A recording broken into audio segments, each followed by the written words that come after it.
Kasi, syempre, naglabasan after the ABS-CBN Ball 2025 na nagsuntukan daw si Kyle and si Danielle. It's not true.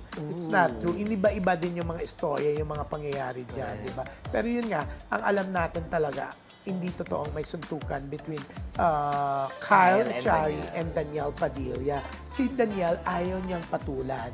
The camp of Danielle ayaw ng palalakayin pa or ano, di ba?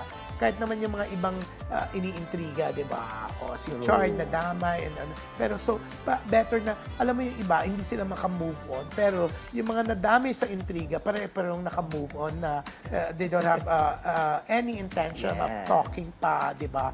Na wala naman na okay lahat. Gulo. Hindi, okay lahat.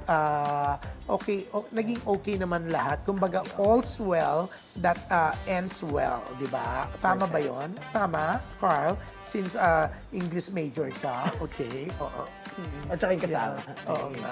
Alam mo yung mga ano natin, si Carl, ano yan magna cum laude, bongga, di ba?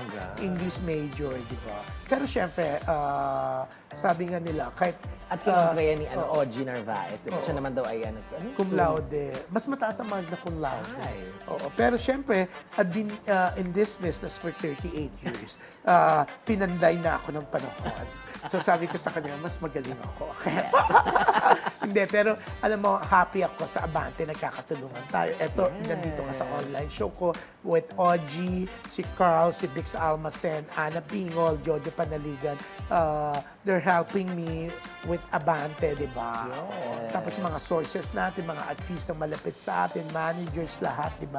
Kaya tayo, inaalam talaga natin bago tayo mag-report, di ba? Wala tayong fake news na binabalik. Oo, ayoko ng fake news, di ba?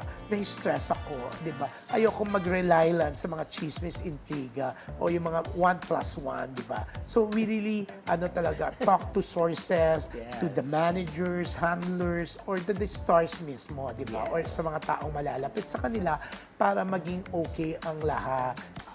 How sure